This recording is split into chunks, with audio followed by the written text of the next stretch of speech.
Mheshimiwa Dr. Samia Suluhu Hassan, Rais wa Jamhuri ya Muungano wa Tanzania, Mheshimiwa Kassim Majaliwa, Waziri Mkuu wa Serikali ya Jamhuri ya Muungano wa Tanzania, Mheshimiwa Dr.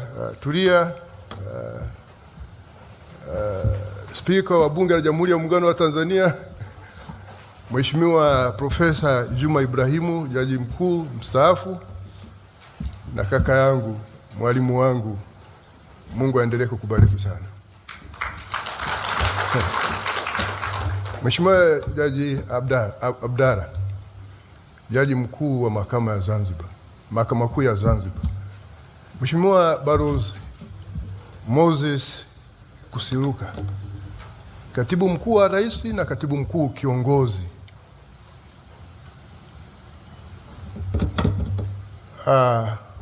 waheshimiwa viongozi wa serikali mliopo, na kama mtakumbuka mshereheshaji amesema neno fupi la shukrani, na hofia kuwataja wote zile muda ukao umeisha, lakini natambua uwepo wa waheshimiwa majaji wa Mahakama ya Rufaa wakiongozwa na Amidi Mheshimiwa Jaji Augustino Ramadhani Jaji Augustino Mwarija tambua uwepo wa jaji kiongozi Mheshimiwa Mustafa Siani, tambua uwepo wa mwanasheria mkuu wa serikali ndugu yangu Hamza Johari, tambua uwepo Mheshimiwa Waziri wa Katiba na Sheria Dr. Damasi Ndumbaro, tambua uwepo Waziri wa Nchi Ofisi ya Waziri Mkuu, Sera, Uratibu na Bunge Mheshimiwa William Lukuvi, tambua uwepo wa mwalimu wangu na Waziri wa Habari, Utamaduni na Michezo Mheshimiwa Profesa Kabudi. Pia natambua uwepo wa mkuu wa mkoa wa Dodoma Mheshimiwa Rosemary Shinyambari. Tambua uwepo wa kamishina wa maadili Mheshimiwa Jaji Sivangeri Mwangesi. Tambua uwepo wa mtendaji mkuu wa mahakama ndugu yangu Profesa Ole Gabriel. Tambue uwepo wa katibu wa bunge ndugu yangu Baraka Leonard. Mwisho ni kule nitambue uwepo wa katibu mkuu Ikulu ndugu yangu Mururi Majura Maendeka. Lakini tambue uwepo wa wakuu wa vyombo vya ulinzi na usalama wakiongozwa na mkuu wa majeshi General Jacob Mkunda, na mheshimiwa mahakimu mliokupata fursa pia kujumuika na sisi.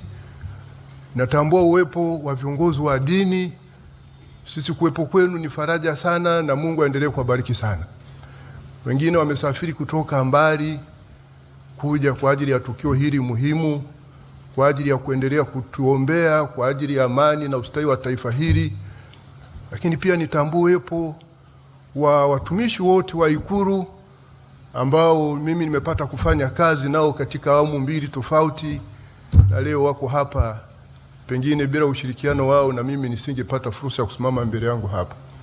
Wengine hawako hapa, lakini nimefanya kazi ofisi ya mwanasheria mkuu wa serikali, nao nitambue uwepo walioko hapa. Siwezi kukumbuka, na mliona na miwani hii wakati fulani kwa mbali kule siwezi kuona, lakini nitambue uwepo wa waandishi wa habari, na hao walinisaidia sana wakati wote ninapofanya kazi. Leo sitakuwa na mengi ya kusema, ni siku ya shukrani. Huwa nina mahusiano na wao, na hata msije mkanihoji baada ya hapa, ila sitakuwa na la kuzungumza. Kusema kweli sitakuwa na la kuzungumza. Na Profesa Ibrahim Juma amenisaidia sana, na hili mimi sio jukwaa langu leo, ni jukwaa la Mheshimiwa Rais wetu, na yeye ana shughuli nyingi. Kwa hiyo nisingependa kuharibu siku ya leo, siku ya furaha, siku ya shukurani, siku ya kutafakari maisha yetu ya baadaye baada ya hapa, lakini na siku kama ya ibada vile, kumshukuru na kumtukuza Mwenyezi Mungu kwa kuwezesha tukio hili. Kwa hiyo na Watanzania ambao wanafuatilia tukio hili Nawashukuru sana, Mungu aendelee kuwabariki sana. Mheshimiwa Rais, kama nilivyotangulia kusema, namshukuru Profesa kwa yale aliyosema hapa. Mimi amenifanya kazi yangu kuwa rahisi kwa tukio hili la leo. Namshukuru sana Mwenyezi Mungu kwa kuniwezesha, kwa rehema na fadhili zake, kwa kuniwezesha kufikia hatua hii. Kila siku ya Mungu huwa nasoma Zaburi ya 103. Kila siku ya Mungu inayokuja huwa nasoma Zaburi ya 103. Kwamba uwepo wangu mimi na udhaifu wangu na dhambi zangu na maovu yangu unategemea tu rehema na fadhili za Mwenyezi Mungu. Na ndio maana muda wangu mwingi pia huwa nautumia kwa ajili ya ibada.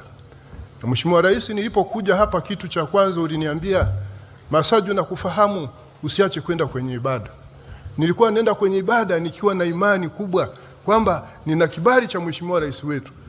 Maana hapa Ikulu watu wengine wasije wakasema huyu anamdharau rais, ashiriki shughuli za rais. Lakini nilikuwa nenda kwenye ibada nina amani sana. Na ni mara mbili tu nilikuja nadhani, na nilikwambia siku ile kwamba Mheshimiwa Rais, inapobidi nitakuja. Katika maisha yangu ya kukaa hapa nilishiriki matukio mawili. Nilipokuja siku ya Sabato. Kwa hiyo nakushukuru sana. Ninakushukuru sana Mheshimiwa Rais kwa kuniona nafaa, kuniamini, ukaona kwamba naweza kuendelea kukusaidia kuongoza muhimili wa mahakama ya Tanzania, ambao ni moja wapo ya mihimili mitatu inayounda serikali ya Jamhuri ya Muungano wa Tanzania. Mwenyezi Mungu aendelee kukubariki sana katika maisha, katika utumishi na shughuli zako za umma za kila siku. Na kama nilivyosema mwanzoni, Profesa amenihakikishia mimi ambacho ningeweza kukisema. Ninachoweza kusema tu mbele yako Mheshimiwa Rais ni kwamba sisi kazi yetu muhimili wa mahakama ni kutoa haki. Na katiba katika ibara 107 capital A na capital B imetueleza kanuni zinazotuongoza. Na katika hizi sheria zote zinazotungwa huwa zina mambo matatu. Zinazungumza masilahi ya haki, masilahi ya umma na masilahi ya taifa. Sheria zote ukiziangalia ndivyo zilivyo. Na katika kutoa haki tumepewa kanuni ambazo zinatuongoza. Na mojawapo ya kanuni ni kutenda haki kwa watu wote bila kujali hali ya mtu kiuchumi na kijamii. Lakini pia kuharakisha utoaji haki isipokuwa kama kuna sababu ya msingi. Lakini pia kutofungwa na masharti ya kiufundi yanayoweza kusababisha haki kutotendeka ipasavyo.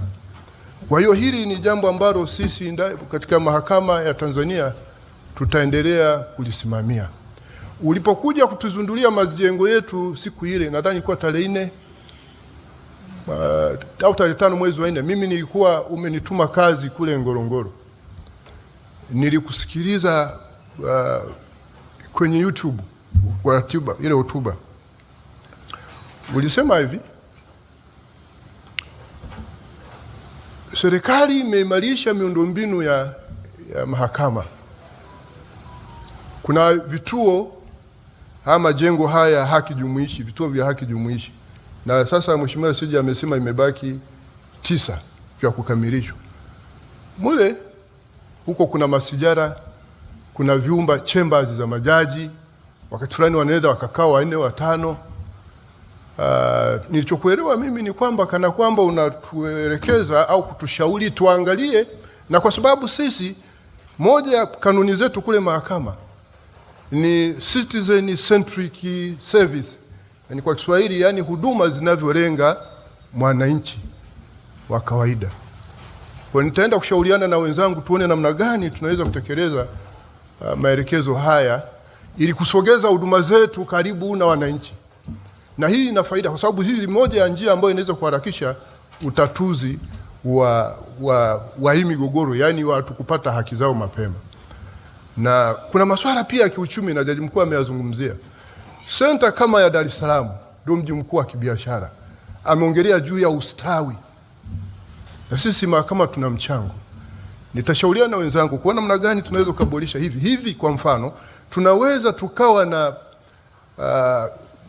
mahakama ya rufaa ambayo inafanyia kazi permanently Dar es Salaam, Mwanza, Arusha au hata Mbeya. Hayo ni mambo ambayo Mheshimiwa Rais kwa sasa siwezi kusema nikiwa na confidence, kwa sababu ni mambo ya kwenda kushauriana na wenzangu namna gani tunaweza kuyafanya ili kurahisisha. Tukifanya hivi, uchumi utaenda haraka, watu watapata haki zao kwa haraka, na Mungu ataendelea kulibariki taifa letu hili. Na la pili ambalo pia Mheshimiwa Rais ningeomba na nakuomba sana Mheshimiwa Rais, ninapoendeleza pale Mheshimiwa Jaji Mkuu alipoishia, kuna kipindi tulikuomba kuhusu ile zumari iliyopigwa kule Zanzibar. Na kwa kawaida zumari ikipigwa Zanzibar usikika maziwa makuu. Na kwa hiyo ninachokuomba Mheshimiwa Rais, kwa muda mrefu sikumbuki pamoja na kukaa kwangu hapa Ikulu kwa miaka mingi, kama kuna rais, labda Profesa Ibrahim na Profesa Kabudi, wao kwa vile ni watafiti wanaandika, kama kuna rais kuanzia kwa Mwalimu Nyerere mpaka sasa aliyewahi kwenda kufanya mkutano na majaji kwa pamoja, sikumbuki. Kama kuna rais basi wa aina hiyo, si vibaya tena. Nawe Mheshimiwa Rais, tunakuomba sana kwa wakati wako mwafaka, kutokana na ratiba zako na mambo mengi, ni kuombe na kukualika kwa niaba ya wenzangu, basi utenge muda uje uzungumze na watumishi wa mahakama wote, wakiwa majaji. Kama muda utaruhusu tutazungumza na utaunganisha wote, lakini tunaweza tukaanza na majaji kwa sababu muda wako ni mdogo. Kwa hiyo katika hapo tutazungumza mambo mengi, mazingira ya kazi zetu, namna gani kuimarisha usikivu wa ile zumari iliyopigwa Zanzibar na huku kwetu inasikika. Kwa hiyo baada ya kusema haya Mheshimiwa Rais, sina mambo mengi ya kusema. Na kama nilivyosema, profesa amenisaidia sana kwa yale ambayo ningeweza kusema, na leo hii sio forum yangu. Narudia kusema na kuwashukuru ndugu zangu ninyi wote mliokuja, viongozi na watumishi wenzangu, kwa kutenga muda wenu kuja kwenye tukio hili kusherekea siku hii, kumshukuru na kumtukuza Mwenyezi Mungu ambaye mimi naendelea kumuomba siku zote aendelee kunisimamia kwa ajili ya utumishi katika nchi hii. Mimi naendelea kuwa mtumishi wa umma. Nilipoapishwa kuwa naibu mwanasheria mkuu wa serikali, waandishi wa habari waliniuliza, nikamwambia sikiliza, mimi ni mtumishi, mniiteni tu mtumishi. Nikaeleza sababu kwa nini. Nikamwambia kwa mujibu wa sheria ya utumishi wa umma, mimi ni mtumishi wa umma. Kwa mujibu wa ibara 35 ya katiba, mimi ni mtumishi wa serikali. Lakini rais nilikusikia kule Zanzibar wakati tunamwapisha naibu waziri mkuu kwamba sisi viongozi ni watumishi wa umma. Tunatokana na watu, tunawajibika kwa watu. Na niliogopa sana kujitutumua. Wale wote niliofanya nao kazi ofisi ya mwanasheria mkuu wa serikali, hata akiwa alikuwa mhudumu, siku zote wananiita mimi ni mtumishi. Sio mtumishi wa kanisani, mtumishi wa umma. Kwa nabaki kuwa mtumishi wa umma pamoja na kwamba na cheo hiki. Kwa waandishi wa habari nitangulia kusema, sisi huku serikalini huwa tunawasiliana kwa maandishi, kwa barua, na mambo mengi ni asili. Lakini ukitaka communicate na public, ukitaka kuwasiliana na umma, lazima watafute watu wa vyombo vya habari. Kwa hiyo mimi milango yangu iko wazi. Serikali yako hii imefanya mambo makubwa chini ya kipindi hiki. Mahakama imekuwa ikiyaeleza, lakini mengine basi tu watu hawazingatii. Tutaendelea kuengage waandishi wa habari kusudi watusaidie kueneza mambo mazuri yanayofanywa na mahakama. Mheshimiwa Rais, naomba nisikuchoshe, una ratiba nyingi. Kwa mara nyingine tena nakushukuru. Mwenyezi Mungu aendelee kukubariki, na wote mliokuja kushangilia na kusherehekea swala hili, Mungu aendelee kuwabariki sana. Asanteni sana.